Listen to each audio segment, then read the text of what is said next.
Alors, une fois encore, soyez les bienvenus sur la chaîne YouTube du Centre d'application mobile. Qu'est-ce que c'est que le tableau de flux de trésorerie? Quels sont les différents flux de trésorerie et comment on détermine le flux de trésorerie global? Dans cette vidéo, nous allons parler de tableau de flux de trésorerie. Notre équipe de professionnels vous libère du stress lié à la gestion de vos finances.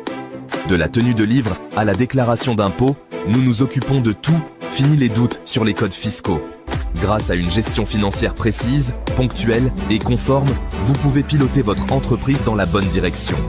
Alors, laissez nos experts gérer vos besoins en comptabilité et fiscalité. Alors, une fois encore, soyez les bienvenus sur la chaîne YouTube du Centre d'application mobile. Qu'est-ce que c'est que le tableau de flux de trésorerie?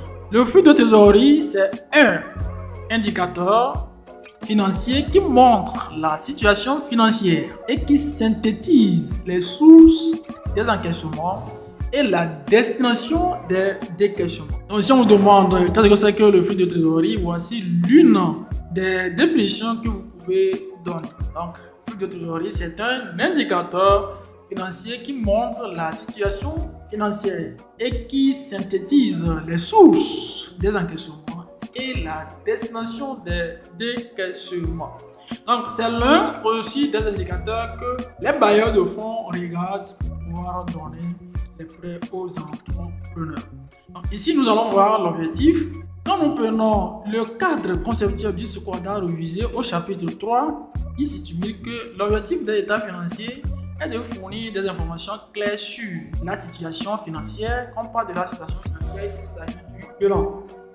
Ensuite, de fournir des informations claires sur la performance de l'entreprise. La performance de l'entreprise, c'est de dégager le résultat. Donc là-bas, on prend les totaux des produits moins totaux des charges pour trouver le résultat.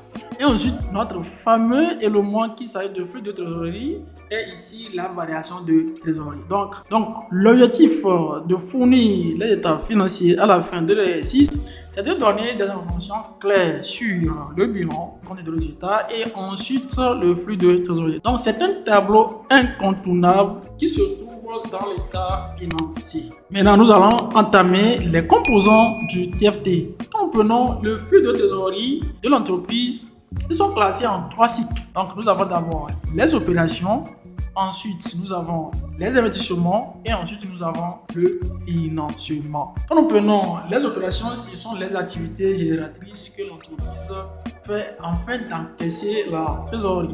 Maintenant, ce qui est très important et capital à retenir est qu'on ne met dans le tableau de flux de trésorerie que les opérations qui entraînent tôt ou tard un encaissement ou décaissement de trésorerie.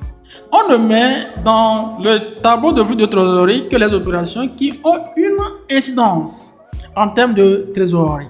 Donc c'est très important. Par exemple, nous avons échangé une immobilisation contre une autre. Si le changement de cette immobilisation n'a entraîné ni l'encaissement ni décaissement, ça veut dire que ça ne doit pas rentrer dans le tableau de flux de trésorerie. Mais par contre, si nous avons cédé l'immobilisation à titre d'encaissement, ça veut dire que nous devons mettre au niveau du tableau de flux de trésorerie. Et nous allons entamer les principales composantes de tableau de flux de trésorerie. Donc, quand nous prenons les liasses fiscales, on a 3 éléments qui interviennent au niveau du tableau de flux de trésorerie. Donc, nous avons le premier, il s'agit des flux de trésorerie liés aux activités opérationnelles. Et ensuite, nous avons les flux de trésorerie liés aux activités d'investissement. Et à la fin, nous avons les flux de trésorerie liés aux activités de financement. Donc, nous allons prendre le premier. Il s'agit des flux de trésorerie liés aux activités opérationnelles. Donc, ici, nous avons les activités génératrices de liquidité. Donc, par exemple, nous avons les encaissements des clients, les charges personnelles, les paiements des fournisseurs, etc. Donc, ensuite, nous avons les activités qui ne sont ni de financement ni d'investissement. Par exemple, nous avons les charges financières, les charges HAO, les impôts et les taxes, etc. Donc, en dehors de ça, nous allons maintenant entamer les flux de trésorerie liés aux activités d'investissement. Donc, là-bas, nous avons aussi 2 groupes. On a les flux liés à l'entrée d'actifs à long terme et les flux liés à la sortie d'actifs à long terme. Donc, quand nous prenons le premier, les flux liés à l'entrée d'actifs à long terme, nous avons là-bas, par exemple, acquisition des obligations préeffectuées par l'entreprise. Donc, en dehors de ça, si nous prenons les flux liés à la sortie d'actifs à long terme, nous avons, par exemple, les montants de cession d'obligations à titre d'encaissement. On a dit là-bas, à titre d'encaissement, ça veut dire que si vous cédez les obligations et que cela n'a entraîné aucun impact sur votre trésorerie, ça ne doit pas rentrer dans le tableau de flux de trésorerie. Donc, le troisième et enfin, nous avons les flux de trésorerie liés aux activités de financement. On a le changement du capital de la société.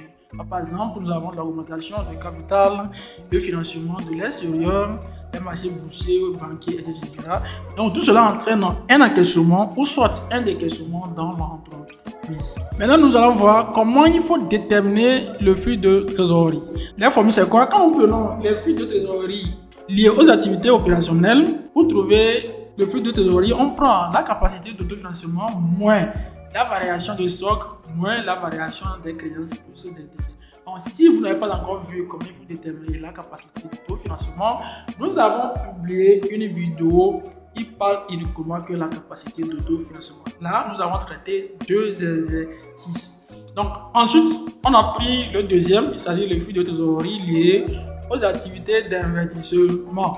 Donc, pour trouver le flux de trésorerie, là, il faut prendre les produits de cession moins les dépenses d'acquisition, plus la variation des immobilisations, plus la valeur brute des immeubles, moins les écarts de rémunération, moins le coût de démantèlement. Alors, quand vous vous posez des questions, est-ce qu'il y a l'exercice? Nous avons prévu un exercice qui va nous permettre, nous tous, d'approfondir notre capacité sur le tableau de flux de trésorerie. Donc, nous allons entamer la phase de l'application. Ici, on nous dit, vous êtes comptable au cabinet CAMSAL qui offre son expertise en assistant les opérateurs économiques. Monsieur Atoukoukou Kokou, directeur de l'entreprise Jolito, vous communique certaines informations de l'exercice 2004 de son entreprise comme suit. Donc, ici, nous avons notre numéro 1 et en bas, nous avons notre numéro 2. Donc, au niveau des notes numéro 1, on a trésorerie nette au 1er janvier 2024 qui se lève à 512 300.